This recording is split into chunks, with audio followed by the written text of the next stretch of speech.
แปลว่าจะได้เว้าเดี๋ยวนี้แหละเนาะเกี่ยวเข้ามาเด้อพี่น้องเด้อผู้ใดบ่ทันเข้ามาสบายดีพี่น้องลูกหลานคนลาวคนไทยอยู่ไสก็แล้วแต่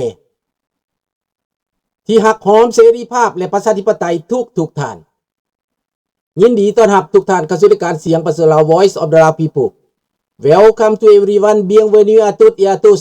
สวัสดีครับสบายดีขอห้องเพลงชาติไปเลยเด้อศาสตร์ลาวตั้งแต่เดิมมาขึ้นชื่อลือซาอยู่ในอาซีศาสตร์ลาวผูกพันไมตรีความสามัคคีฮักโฮมกันหากศาสตร์หากประเทศเฮาหากเจ้าปกเกตกีษาภูมิมักความศาสนาแต่บูหานมาฮักษาดินแดนบ่ให้สัตว์ใดมาล้วนหาวีลบควรญาติแย่งจริงเอาไปขึ้นเขามารู้วุ่นวายสู่จนตัวตายต้านทานศัตรู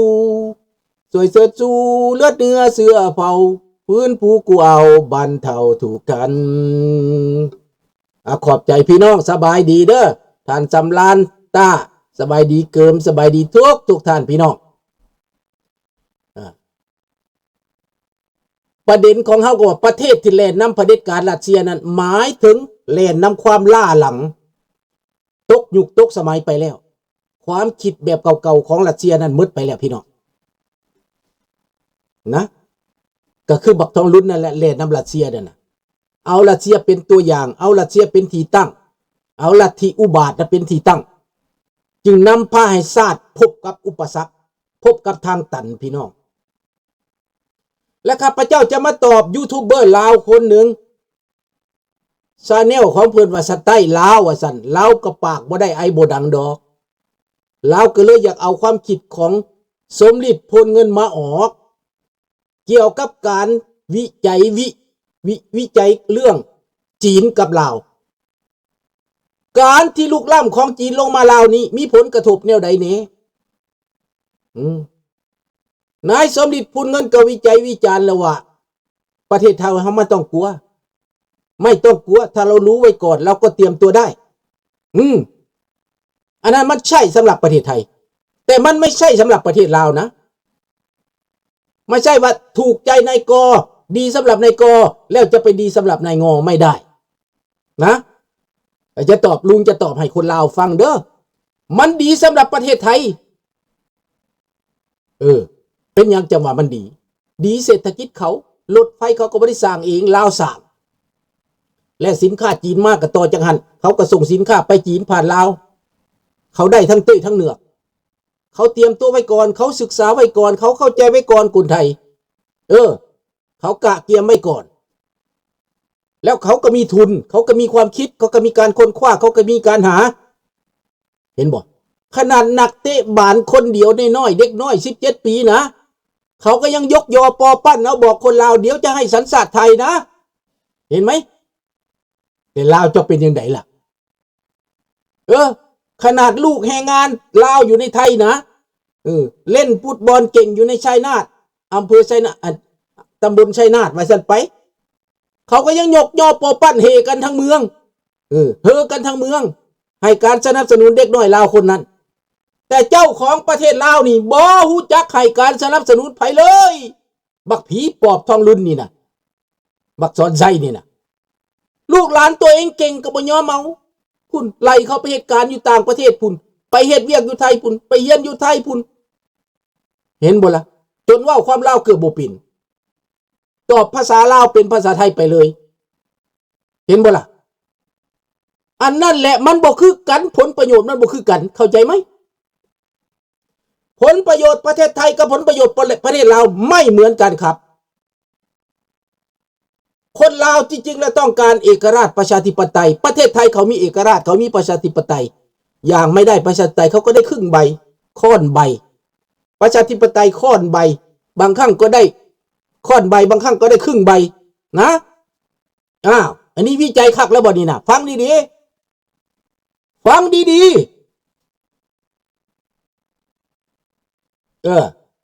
ดังนั้นพวกยูทูบเบอร์ลาวนี้ไปเอาสมฤทธิ์พลเงินมาเป็นที่ตั้งข้าพเจ้าว่ามันไม่ใช่เลยพวกเจ้าคนลาวสมองพวกเจ้าไปใส่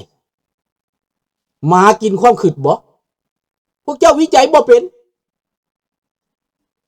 จีนมายุทธศาสตร์ของจีนเรื่องเส้นทางสายไหมยุทธศาสตร์ของจีนเพื่อสิพัฒนาอยู่นานยุทธศาสตร์ของจีนเพื่อสิหาเงินหาคำหาอาหารการกินมาเลี้ยงคนจีนเรื่องประเทศอื่นเขาบ่เกี่ยวเขาคือเห็นแต่ผลประโยชน์เขาทั้งนั้นเขาจะควบรวมเศรษฐกิจเจ้าเบิดการไฟฟ้าเขาก็ควบรวมน้ำประปาเขาก็ควบรวมถนนหนทางเขาควบรวมเขาพัฒนาเป็นเส้นทางของเขาเจ้าเดินไปเขาก็เก็บค่าภาษีเก็บค่าเดินทางผ่านไปประเทศของเจ้าแต่เจ้าบ่มีเอกราชเจ้าเป็นคนที่เป็นทาสเขาแล้ว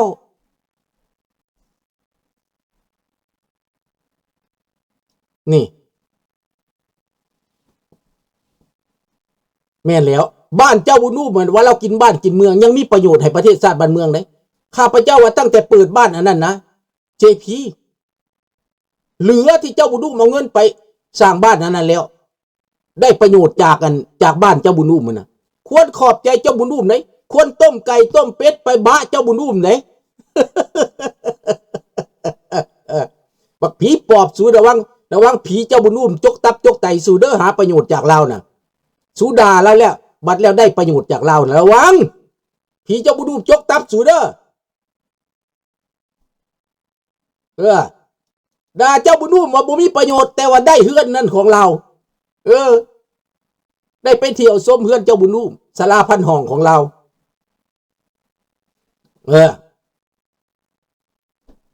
แล้วพี่น้องคิดเบิ้งเรียกคิดเบิ้งว่าจีนมาน่ะทางน้ำของเขากระเจาะมาทำลายแก่งมาเสียเอาเฮือแลนมาเอาสินค้าของจีนมาท่วมตลาดลาวเจ้าแทนที่สิผลิตสินค้าตัวเองขายจีนบ่แม่นเป็นเส้นทางที่เขาจะมาขนเอาวัตถุดิบเจ้าเอาแห่เอาแแห่หายากเขาจะมาขุดเอาของเจ้าสมบัติของเจ้าเส้นทางขนสมบัติไม่ใช่ต่างได้ต่างตอบแทนไม่ใช่ได้สแตกตั้งแต่ผู้เป็นนายฟังดีๆสมฤทธิ์พูนเงินผมจะวิพากษ์วิจารณ์ให้ลาวนะ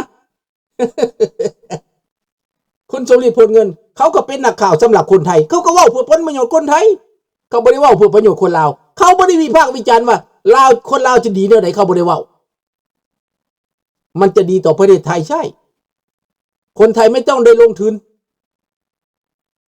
ทางเขาต่อมาแล้วจีนมันต่อมาแล้วเห็นบ่ล่ะแล้วก็มาเชื่อมโยงกับเส้นทางของไทยก็ไปได้โลดขนสินค้าไปขายได้ขนข้าวไปขายได้ขนผลไม้ไปขายได้เอาเทคโนโลยีเข้ามาได้คนไทยเขาก็ได้ประโยชน์เขาก็เก็บเกี่ยวได้อันนั้นถูกต้องแต่สำหรับประเทศลาวนี่ละได้หยังในทะเลลาวก็เหมือนสบายดีทอนลาวก็เหมือนดังปลาซิวนั่นแหละเหมือนดังปลาอ้าวปลาขาวนั่นแหละลาวนะจีนก็เหมือนดังปลาบาแลนนั่นแหละปากขึ้นบางหนึ่งหูเข้าเป็นต้นเลยเข้าปากปลาบาแลนลาวก็เป็นปลาซิวปลาอ้าวที่แลนเข้าปากปลาบาแลนนั่นแหละ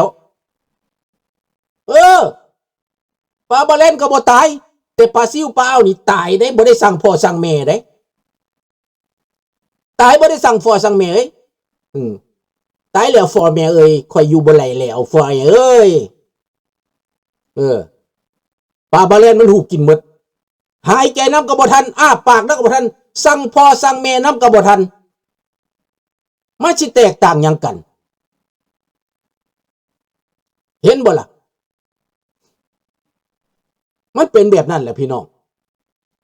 จีนเขากระหายเขาหิวโหยเขาต้องการเหมือนรัสเซียมันหิวโหยนั่นมันหิวโหยมันอยากมันกระตือรือร้นที่จะยึดโลกครองโลกยึดเอเชียมาเป็นใต้อำนาจของมัน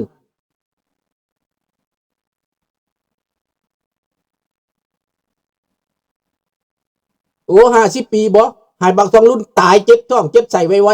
ๆให้มันขี่ถอกท้องตายพี่น้องจบอันนั้นอวยพรให้มัน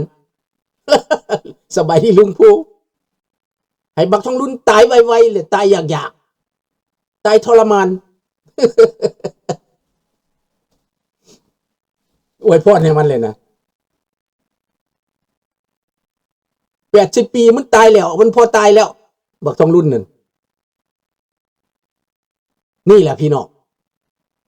แล้วจะไปฟังความผู้ใดเว้าพี่น้องเอ้ยสบายดีกวงวางมันก็หาเข้าปากมันแล้วจีนมันวางแผนอย่างสิกืนกินเอเชียกืนกินเอเชียนบ่ให้มีเป็นตัวตนอีกแล้วอเมริกาเขาตั้งอาเซียนให้เป็นตัวเองเขาตั้งอาเซียนให้ปกป้องตัวเองกุ้มตนเองเพื่อคานกับจีนให้ได้แต่อาเซียนนี่บ่อยากเป็นตัวเองได้ญี่ปุ่นเขาก็เป็นตัวเองเกาหลีใต้เขาก็เป็นตัวเองฟิลิปปินส์เขาก็เป็นตัวเองเห็นบ่ล่ะแต่อาเซียนนี่อยากเข้าไปส้นปีกจีนอยากหนีเพ่นจากอเมริกาอยากหาเรื่องต่อต้านอเมริกาจากสายจีนตรงอยู่ในไทยนี่แจ้งบ่พี่น้องปานตะเวนหรือยังดังนั้นบ่ต้องไปฟังคำวิเคราะห์วิจัยอย่างยากพวกเจ้าขึ้นเบิ่งพวกเจ้าเป็นปลาซิวกับเขาเป็นปลาบาแลนพวกเจ้าก็ได้กินขี้เขาหั่นแหล้วเจ้าเห็นว่าปลาน้อยมันแล่นตามก้นปลาสลามมันนะมันเกาะติดอยู่น้ำเกล็ดปลาสลามมันนะน้ำเงือกปลาสลามกินนั่นเศษไข่น้ำปลาสลามมันแกะกินเลียกินหั่นน่ะบักลาวแดงก็ได้แบบนั้นแหละได้เลียกินเนี่ยขี้ไข่ปลาสลามมันแหละมีปลาชนิดเดียวที่ปลาสลามบ่กินมันแล่นน้ำปื้นท้องแล่นน้ำไส้ดื้อกินนั่นแหบกินขี้ปลาสลามมันนะลาวก็เหมือนดังปลาอันนั้นแหละปลาแหบกินขี้ปลาสลามมันแหละเหยื่อโอซะนี่ปลาสลามกินหมด